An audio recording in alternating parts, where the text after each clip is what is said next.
नमस्कार। स्वागत है आप सभी का अपने YouTube channel Shankar math classes Ayodhya में। तो हम लोग मेंसुरेशन स्टार्ट किए थे, उसमें आपको मैंने एक के बाद एक त्रिभुज के सभी पार्टों को पढ़ाया। अब हम लोग चतुर्भुज की तरफ चल रहे हैं, यानी क्वाड्रिलेटरल। अब चतुर्भुज में आपको क्या पढ़ाएंगे, चतुर्भुज के जितने पार्ट होंगे उनको हम आपको एक एक करके बताएंगे। इसके बाद में हम धीरे धीरे करके सब पे सवाल भी करेंगे। तो आप एक सुंदर सी हेडिंग लगा लेंगे। मैं आशा करूं कि आपको दिख भी रहा है और सुनाई भी दे रहा होगा। तो आप एक सुंदर सी हेडिंग लगा लें, चतुर्भुज। तो आप एक चतुर्भुज लगा लें हेडिंग, और चतुर्भुज क्वाड्रिलेटरल, समझ गए ना। तो चतुर्भुज में जो होता है, आप चतुर्भुज की परिभाषा पे यदि आए तो मैं आपको ये कह सकता हूं कि चार भुजाओं से घिरी हुई बंद आकृति को चतुर्भुज कहते हैं। बस इतनी सी बात आपको जानना। तो आप कहोगे, मैं कह दूं ये चार भुजा है, एक ए है, ये बी है, और ये सी है, और ये डी है, ये कोई एक चतुर्भुज है, मैं ऐसे मान लिया। तो आप इस भुजा को कहोगे ये आपकी ए बी है, ये बी सी है, ये सी डी है, ये डी ए है। अब मैं इसमें कोई बराबर ऐसा कुछ नहीं है, मैं एक एक भुजा को मान ले रहा हूं कि ये ए बी है, ये बी सी है, ये सी डी है, ये डी है। तो एक एक भुजा है। अब आप देखो ये चतुर्भुज बनेगा तो चार एंगल भी आपको, यानी कोण भी दिखाई दे रहे होंगे। तो आप ये कह सकते हैं ये चार कोण है। किसी भी चतुर्भुज होगा उसके चारों कोणों का योग, यानी कोण ए, कोण बी और कोण सी और प्लस कोण डी, इसका जो योग होगा वो 360 अंश होगा। ये चतुर्भुज की पहली प्रॉपर्टी होती है, इसे आप जानते रहे। इसके बाद में फिर हम आगे की तरफ बढ़ते हैं। इतनी बात आपको समझ आई होगी। तो चतुर्भुज मतलब चार भुजाओं से घिरी हुई बंद आकृति को चतुर्भुज कहते हैं। चतुर्भुज के सभी कोणों का योग, यानी सभी अंतः कोणों का योग 360 डिग्री होता। अब आप इसके पार्टों के बारे में थोड़ा नजर करें तो चतुर्भुज जो होता है वो 5 तरीके से होता है। हम लोग पढ़ते हैं तो आप 5 तरीके के चतुर्भुज को पढ़ने का प्रयास करेंगे। देखो ध्यान से, अगर मैं 5 तरीकों को इधर बांटू तो मैं पहले आपको वर्ग के बारे में बताऊंगा, यानी इसको कहते हैं स्क्वायर। और दूसरा जो होता है वो आयत होता है, यानी इसको कहते हैं रेक्टेंगल। और तीसरा जो होता है वो समांतर चतुर्भुज होता है। तो समांतर चतुर्भुज को हम लोग पैरेललोग्राम कहते हैं, समांतर चतुर्भुज। और इसके बाद होता है सम चतुर्भुज, और सम चतुर्भुज को रैम्बस बोलते हैं, यानी सम चतुर्भुज। और अगला जो पार्ट होता है वो आपका समलंब चतुर्भुज होता है, समलंब चतुर्भुज, जिसे हम लोग ट्रिपीजियम बोलते हैं। बात आई समझ में। तो ये 5 पार्ट होते हैं, आप लिख लेंगे एक एक करके। मैं आपको एक एक के बारे में और सवाल भी साथ साथ करवाते हुए सबको अलग अलग बताने का मैं प्रयास करूंगा। कोशिश करूंगा कि सारी बातें आप तक पहुंचा दी जाए, कोई ऐसी बात ना रह जाए जो आपको छूट जाए। तो आप इसको इस तरह से बांट लीजिए और आप एक सुंदर सी हेडिंग लगा लीजिए, वर्ग। आज हम लोग स्क्वायर के बारे में पढ़ेंगे, यानी वर्ग के बारे में। तो देखो ध्यान से, वर्ग हम आपको एक हेडिंग लगा लीजिए, तब तक मैं इसको इरेज कर देता हूं।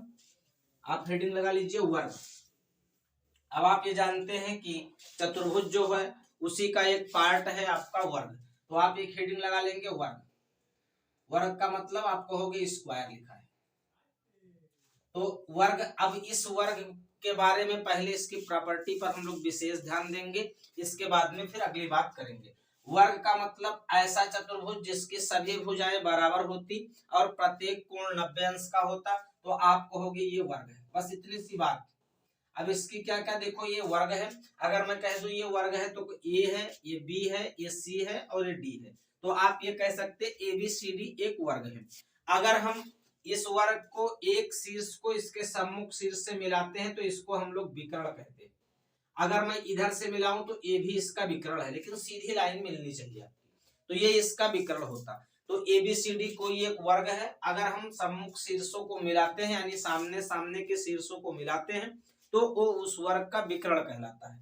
अब इतनी बात अगर आपको समझ आए होगी तो मैं कह दूं ये हमारा वर्ग है, इसकी सभी भुजा बराबर है। मैं कह दूं ये है और ये भी ये है और ये भी ये। तो आप कहोगे कि वर्ग की सभी भुजा बराबर होती, कोई एक भुजा आपको दे रखेगा तो आप सभी भुजा के बारे में जान सकते हैं। दूसरी बात है कि इसके सभी कोण 90 अंश के होते, तो आप इसको भी 90 कहोगे और इसको भी 90 कहोगे और इसको भी 90, और इधर चौथा वाला भी 90 अंश का कोण बनेगा। तो इसे हम लोग कहेंगे वर्ग होता। अब वर्ग की प्रॉपर्टी क्या क्या होती है, उसके बारे में क्या क्या वर्ग से सवाल बनते, उस पर हम लोग चर्चा करते कि वर्ग में क्या क्या होता। तो मैं एक बार फिर से बना दूं कि एक स्क्वायर बना रहा हूं, ABCD कोई एक वर्ग बना दे रहा हूं। आपको मैं छोटा सा इधर बना के दिखा दे रहा हूं। ये देखो ये वर्ग है, A है, B है और ये C है, ये D है। अगर ABCD कोई एक वर्ग है, इसकी सभी भुजाएं A है, तो मैं कह दूं ये A है, ये A है। इसमें पूछा क्या क्या जाता, तो पहली बात तो आपको आना चाहिए परिमाप। परिमाप का मतलब यही होता सभी भुजाओं का जोड़। तो एक भुजा A और A, तो यानी 4 भुजाएं हैं, तो ये इसका परिमाप जो होगा वो 4A के बराबर होगा। अगर मैं कहूं इसके क्षेत्रफल की बात, तो आप कहोगे क्षेत्रफल जो होता है वर्ग का वो भुजा स्क्वायर होता है। तो आप चाहे A स्क्वायर लिख लो और चाहे भुजा स्क्वायर लिख लो, इसको हम लोग भुजा स्क्वायर भी लिख सकते हैं। तो आप कहोगे कि यानी साइड्स का स्क्वायर करते हैं, तो ये होता है वर्ग का क्षेत्रफल। इतनी बात समझ गए। दूसरी बात, अगर हम एक शीर्ष को दूसरे शीर्ष से मिलाते हैं तो ये विकर्ण कहलाता है। यानी विकर्ण की जो लंबाई होती है वो आप ये कह सकते हैं कि √2 और A अलग होता है, यानी √2A के बराबर होता है। ये इसका विकर्ण होता। ये 3 चीज आपको जनरली आनी चाहिए अगर वर्ग आपको पढ़ना है तो। इसके अलावा और भी क्या क्या चीजें हो सकती है उसको हम आपको बताएंगे। आप इसे लिखते भी रहे साथ साथ और समझते भी रहे। अब देखो एक वर्ग है, मैं फिर से बना दूं, तो इसको मैं आपको बता चुका हूं, तो मैं आगे की तरफ बढ़ूं, इजाजत है तो मैं मिटा दिया हूं इसको। और अगर कोई वर्ग है तो वर्ग के अंदर भी एक वृत्त बन सकता है और एक वृत्त बाहर भी बन सकता है। यदि वर्ग के अंदर कोई वृत्त बनता है तो उसे अंतःवृत्त कहते हैं, और वर्ग के बाहर वृत्त बनता है तो उसे हम लोग परवृत्त कहते हैं। जैसे मैं कह दूं एक ये वर्ग है और कोई ऐसा वृत्त बनाया जाए जो इसके, ये वर्ग है और अगर कोई ऐसा वृत्त बनाया जाए जो इसके भुजाओं को स्पर्श करे, ऐसे देख रहे हैं ना, ऐसे कोई स्पर्श करे तो इसे हम लोग अंतःवृत्त बोलते हैं। अंतःवृत्त का मतलब ऐसा वृत्त जो आकृति के अंदर बनती है तो उसे अंतःवृत्त कहते हैं। तो अब ABCD एक चतुर्भुज है यानी वर्ग है, तो इस वर्ग के अंदर ये बना तो आप कहोगे यह अंतःवृत्त है। और अंतःवृत्त की जो त्रिज्या होती है वो भुजा की आधी होती है। जितनी भुजा होती है उसकी आधी। भुजा मैंने A माना था तो इसको कहोगे A/2 होगा। अगर आप ये कह दे कि इसके बाहर से कोई वृत्त हम बनाएं तो उसको हम लोग परवृत्त बोलते हैं। जैसे मैं कह दूं एक वृत्त मैं ऐसे बनाना चाहूं जो शीर्षों को स्पर्श करे ऐसे, ठीक है, तो ये इसका क्या होगा, तो आप कहोगे परवृत्त बनेगा। और परवृत्त जब बनेगा तो उसकी भी रेडियस होगी, यानी परवृत्त की त्रिज्या, परवृत्त की त्रिज्या ये स्मॉल r अंतःवृत्त वाले, और परवृत्त की त्रिज्या को हम लोग कैपिटल R कहते हैं। ये जो होता है ये विकर्ण की आधी होती है, मतलब विकर्ण की आधी। ये देखो ध्यान से, तो ये विकर्ण है और विकर्ण जो है ये इस वाले अगर ट्रायंगल में देखें तो ये इस ट्रायंगल में ये कर्ण का काम कर रहा है, तो आप विकर्ण का आधा कह सकते हैं या कर्ण का आधा कर सकते हैं। तो विकर्ण इसका क्या होता है, √2A होता, आधा करेंगे तो √2A/2। अगर इसको थोड़ा और सरल करेंगे तो √2 से √2 बार कट जाएगा, तो यानी A/√2 होता। बात को समझने का प्रयास करो। यदि अंतःवृत्त बनेगा तो भुजा का आधा होगा और परवृत्त बनेगा तो त्रिज्या कर्ण की आधी होगी। बस इन्हीं बातों पे आपको फोकस करना है, मेन फोकस जो है। आप इतनी बातों, इन दोनों बातों को अलग से और लिख लीजिए, मैंने बाकी बातें आपको पहले बताया है। और इसके बाद हम क्लास को आगे बढ़ाते हुए एक छोटे सवाल से शुरू करेंगे। आप इसे थोड़ा जल्दी लिख लें। देखो मैं एक छोटे सवाल से ले चल रहा हूं कि एक सवाल आपको दिया है, एक वर्ग के भुजा की माप 4√2 सेंटीमीटर है, तो ये कह रहा है कि वर्ग का विकर्ण क्या होगा। अब इसमें बहुत सारी बातें पूछी जा सकती है, मैं आपको सब सारी बातों को इसी छोटे सवाल से लेके चल रहा हूँ, फिर आगे सवालों का लेवल हम बढ़ाने का प्रयास करेंगे। तो देखो ध्यान से, एक वर्ग की भुजा की माप 4√2 सेंटीमीटर है। इसका मतलब ये है कि भुजा को मैं ए मानता हूं तो आपको हो ए बराबर 4√2 सेंटीमीटर। अगर मैं कहूं विकर्ण क्या होगा तो आप कहोगे विकर्ण जो होगा वो √2A होता। अगर √2 के जगह पे √2 रखेंगे, A का पूरा वैल्यू रखेंगे यानी 4√2। अब √2 से √2 अगर गुणा होगा तो केवल 2 बचता है। अभी अगर हम आपको बताएं, इधर आप ध्यान से देखें, अगर रूट लगा हुआ है और रूट के अंदर समान संख्या और आपस में गुणे का निशान लगा हुआ है तो केवल वो संख्या बचती है, रूट हट जाता है। अगर इधर लिखूं √2 गुणे √2 तो आप कहोगे ये 2 के बराबर। √3 गुणे √3 लिखा है तो आप कहोगे ये 3 के बराबर होगा। तो इसी तरह से √2 का √2 से गुणा होगा तो आप कहोगे 2 आएगा, और 4 बगल में लिखा है तो 4 दूनी 8 सेंटीमीटर, ये क्या हो जाएगा, तो आप कहोगे ये इसका विकर्ण हो जाएगा। अब इसमें आपको क्षेत्रफल भी पूछा जा सकता कि क्षेत्रफल क्या होगा, तो आप कहोगे क्षेत्रफल होता है a², यानी इसी भुजा का स्क्वायर करेंगे तो 4√2 है, इसी का हम लोग स्क्वायर करेंगे, 4 का स्क्वायर 16, और √2 का अगर स्क्वायर करोगे यानी 2 बार लिखा जाएगा तो खाली 2 बचेगा, तो आप कहोगे यहाँ पे 2 बचेगा, तो 16 दूना कितना, तो आप कहोगे 32 सेंटीमीटर स्क्वायर, ये आपका क्या आया, तो आप कहोगे क्षेत्रफल आया। तो इस तरह से क्षेत्रफल भी पूछा जा सकता भुजा दे करके, या तो फिर आपसे विकर्ण पूछा जा सकता, यानी कोई भी बात पूछी जा सकती है उसे आपको निकालना आना चाहिए। समझ आया कि नहीं? तो आप इसे लिख लें, ये छोटी छोटी बातें हैं, मैं आगे की तरफ बढ़ूं, आप इसे थोड़ा जल्दी लिखें। देखिए एक सवाल आपके सामने लिखा है, एक वर्ग का क्षेत्रफल 1764 मीटर स्क्वायर है, इससे 4 गुना बड़े वर्ग का परिमाप ज्ञात कीजिए। अब देखो ये क्षेत्रफल जो दे रखा है, इसी क्षेत्रफल के आधार से हम लोग भुजा निकालेंगे। तो आप कहोगे कि जो वर्ग का क्षेत्रफल है, तो आप ये कह सकते हो कि वर्ग का क्षेत्रफल जो है वो 1764 मीटर स्क्वायर है, यानी अगर मैं इसकी भुजा निकाल, अब जो बड़ा वाला बनेगा इससे 4 गुना है, बड़ा वाला 4 गुने का मतलब बड़े वर्ग का क्षेत्रफल जो है, बड़े वर्ग का क्षेत्रफल, तो आप ये कह सकते हैं बड़े वर्ग का क्षेत्रफल जो है इससे 4 गुना होगा, यानी 1764 गुणे 4, क्योंकि 4 गुना बड़ा है, तो आप ये कह सकते हैं 1764 गुणे 4। अगर ये क्षेत्रफल है तो अगर मैं भुजा निकालूं तो आप कहोगे क्षेत्रफल जो होता है भुजा का स्क्वायर होता, तो ये 1764 गुणे 4 के बराबर होगा। अगर मैं इधर से स्क्वायर हटाऊंगा तो इधर वर्गमूल लूंगा, यानी भुजा जो हो जाएगी हमारी, अगर मैं 1764 का वर्गमूल निकालूं तो आप कहोगे 42 होगा। आप निकालना जानना आना चाहिए, कुछ वर्गमूल आपको याद होने चाहिए। तो आप 1764 का वर्गमूल 42 आएगा, अगर 4 का वर्गमूल तो 2, यानी 42 दूना 84 मीटर क्या आ गई, तो आप कहोगे 84 मीटर भुजा आ जाएगी। अगर भुजा आपसे पूछा नहीं, आपसे परिमाप पूछा है, तो परिमाप बराबर होता है 4 गुणे भुजा, तो आप ये कह सकते हैं ये 4 है, भुजा के माप जो है आपके पास 84 है, तो 4 चौक 16, 4 अठे 32 और 1 33, यानी कितना हो गया, तो आप कहोगे 336 मीटर क्या आ गया, तो आप ये कह सकते हैं इसका परिमाप आ गया। बात आई समझ में? तो ऐसे आपको चलना, यानी वर्ग का क्षेत्रफल 1764 दे रखा, बड़े वर्ग का क्षेत्रफल 4 गुना, तो 1764 गुणे 4, और क्षेत्रफल जो होता है भुजा स्क्वायर, तो भुजा स्क्वायर यानी 1764 गुणे 4। अगर मैं स्क्वायर इधर से हटाऊंगा तो बराबर के उस पर वर्गमूल लूंगा, तो आप ये कह सकते हैं 1764 का वर्गमूल 42 और 4 का वर्गमूल 2, यानी भुजा कितना आ गया, 42 दूना 84 आ गया। अगर मैं परिमाप कहूंगा तो परिमाप 4 गुणे भुजा होता, यानी 84 गुणे 4, तो 4 चौक 16 और 4 अठे 32 और 1 33, यानी 336 मीटर क्या आया, तो आप कहोगे वर्ग का परिमाप आया।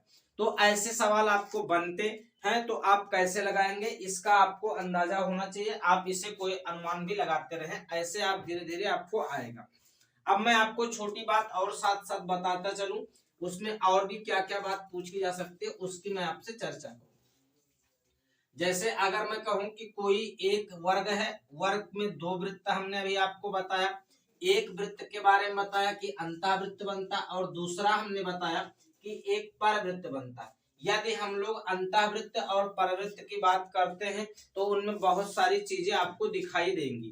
क्या दिखाई देंगी? अगर मैं परवृत्त की बात करूं तो आप कहोगे परवृत्त की जो त्रिज्या है, तो आप ये कहोगे परवृत्त की त्रिज्या r बराबर, तो अभी मैंने आपको निकाल के बताया ये बाई √2 होता।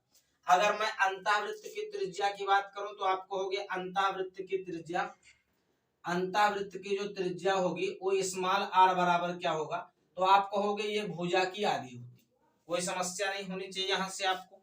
तो आप ये जानते हो ये कर्ण का विकर्ण का आधा, ये भुजा की आधी होती। अब आप यहाँ से 2 बातें पूछी जा सकती, एक तो कैपिटल आर और स्मॉल आर का रेशियो पूछा जा सकता, तो आप कहोगे इसका रेशियो, या तो आप कहोगे कैपिटल आर जो है वो ए बाई कितना है, तो आप कहोगे √2 है, और ये वाला कितना a/2 है। अगर मैं इसको a से ये काटूंगा तो ये 2 जाके इधर गुणा होगा, यानी 2 अनुपाते √2 होगा। अब ये इससे √2 बार कट जाएगा तो अंडर √2 अनुपाते 1 आ जाएगा। तो ये इसका उत्तर होगा, यानी कैपिटल आर और स्मॉल आर के बीच जो रेशियो होगा वो √2 अनुपाते यानी 2:√2:1 होगा। बात आई समझ, यानी √2 अनुपाते 1 होगा। ये इस सवाल का उत्तर हो सकता। अब दूसरी बात ये है कि इसमें आपको परिवृत्त और अंतःवृत्त के क्षेत्रफल का भी रेशियो पूछा जा सकता। तो अब जब क्षेत्रफल का रेशियो पूछा जा सकता तो आप ये कह सकते हो अंतःवृत्त है और परिवृत्त है, तो आप कहोगे कि सरकम सर्किल और होता है इन सर्किल। तो सरकम सर्किल अगर हम बनाएंगे तो सी से हम प्रदर्शित करते और इन सर्किल को आई से प्रदर्शित करते। तो अब देखो सरकम सर्किल यानी इसका भी पाई आर स्क्वायर होगा, इसका भी पाई आर स्क्वायर होगा। तो आप ये कह सकते हो इन दोनों में जो रेशियो होगा वो क्या होगा, तो आप कहोगे पाई आर स्क्वायर अनुपाते, तो आप कहोगे पाई आर स्क्वायर। ये इतनी बातें बनेंगी आपको। तो आप देखो पाई से पाई कट जाता, मैं आपको समझा के बता दूं, यानी आर स्क्वायर और आर स्क्वायर का रेशियो बनता। तो आप अगर सी अनुपाते आई अगर निकालेंगे यानी सरकम सर्किल और इन सर्किल का जो रेशियो निकालेंगे तो उन्हीं के त्रिज्याओं के वर्ग के अनुपात के बराबर होगा। यानी इसका वर्ग करोगे तो 2 और इसका वर्ग करोगे तो 1, यानी तब क्या होगा उस कंडीशन में क्षेत्रफल का अनुपात 2:1 होगा। किसके, तो आप कहोगे परिवृत्त और अंतःवृत्त के क्षेत्रफल का अनुपात 2:1 होगा, त्रिज्या का अनुपात √2:1 होगा। इतनी बात आपसे पूछी जा सकती है, तो ये आपको आना चाहिए। इसलिए यहां से मैंने निकाल के दिखा दिया कि पाई से पाई ऑटोमेटिक कट जाता है, तो आपको वहां जाने की जरूरत नहीं, आप सीधे इसी त्रिज्या का जो रेशियो है उसी का वर्ग कर लो, आपको उत्तर प्राप्त हो जाएगा। समझ आए कि नहीं? तो आप इसे लिख लें। एक आध सवाल और भी हम आपको दे रहे हैं, कैसे कैसे करेंगे, कैसे सवाल आएंगे। अब देखिए एक सवाल हम आपके सामने लिख दिए हैं, इस सवाल से 2 बातें आपको बताने वाले हैं, उसको भी आप ध्यान से सुनिएगा। एक वर्गाकार मैदान की भुजा 80 मीटर है, इसके चारों ओर 5 मीटर चौड़ाई का रास्ता बनाया गया है, रास्ते का क्षेत्रफल ज्ञात कीजिए। ये सवाल आपसे पूछा जा सकता। तो ये सवाल 2 तरीके से होता है, एक तो रास्ता अंदर की तरफ बनेगा और एक रास्ता बाहर की तरफ बनेगा। उस बात को हम आपको समझा दें। तो देखो ध्यान से, अगर मैं दोनों को साथ लेके चल रहा हूं कि अगर ये हमारे पास कोई वर्ग है, ये हमारे पास कोई वर्ग है, इसकी भुजा 80 मीटर, अगर हम कह दे बाहर की तरफ 5 मीटर का रास्ता लेके चल रहे हैं, तो आप कहोगे ये बाहर की तरफ ये बनेगा, ये बाहर की तरफ बनेगा और 5 मीटर चौड़ा रास्ता है, तो आप कहोगे ये चौड़ाई आपकी 5 मीटर है।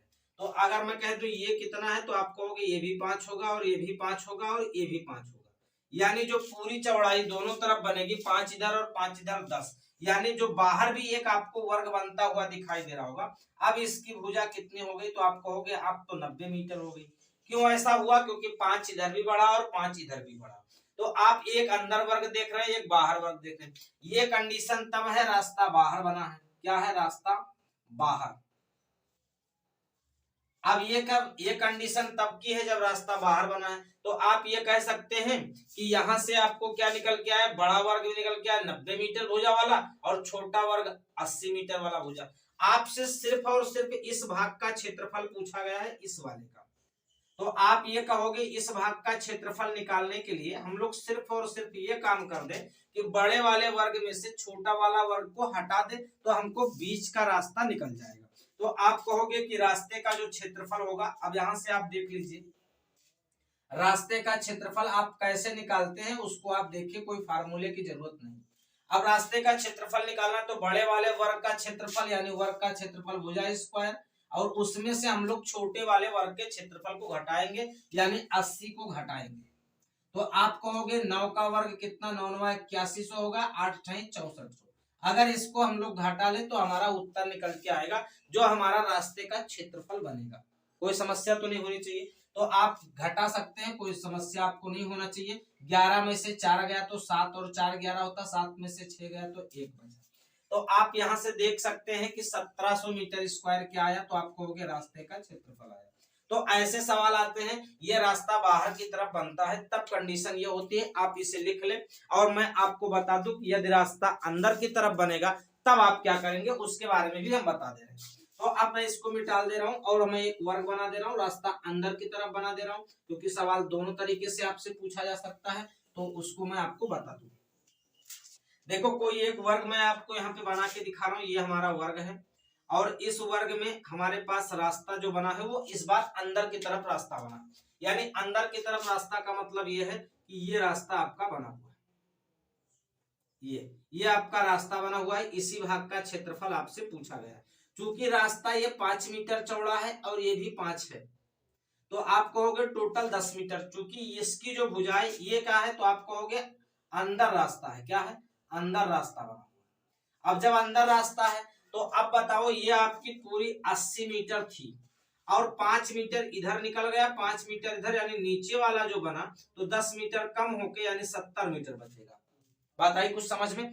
तो अब आप देखो, इस बार रास्ते का क्षेत्रफल फिर से आप कहोगे बड़े वर्ग का क्षेत्रफल माइनस छोटे वर्ग का क्षेत्रफल। तो मैं इधर फिर से लिख दे रहा हूं कि रास्ते का क्षेत्रफल, रास्ते का क्षेत्रफल। तो आप कहोगे बड़े वर्ग का क्षेत्रफल मतलब 80 स्क्वायर और छोटे वर्ग का क्षेत्रफल मतलब 70 स्क्वायर। तो आप कहोगे 80 का स्क्वायर 8 64 7 तथा 49। तो आप ये कह सकते हो कि 6400 4900 का अंतर होगा। 14 में से 9 गया तो 9 5 14 होता है और 5 में से 4 गया यानी 1500 इसका है। अब आप कहोगे ये 1500 मीटर स्क्वायर क्या है, तो आप कहोगे रास्ते का क्षेत्रफल। ये रास्ते का क्षेत्रफल कब निकल के आया? जब रास्ता आपके लिए अंदर की तरफ बना हो और रास्ता बाहर की तरफ बना हो, उसके लिए हमने आपको इससे पहले कॉन्सेप्ट बता दिया।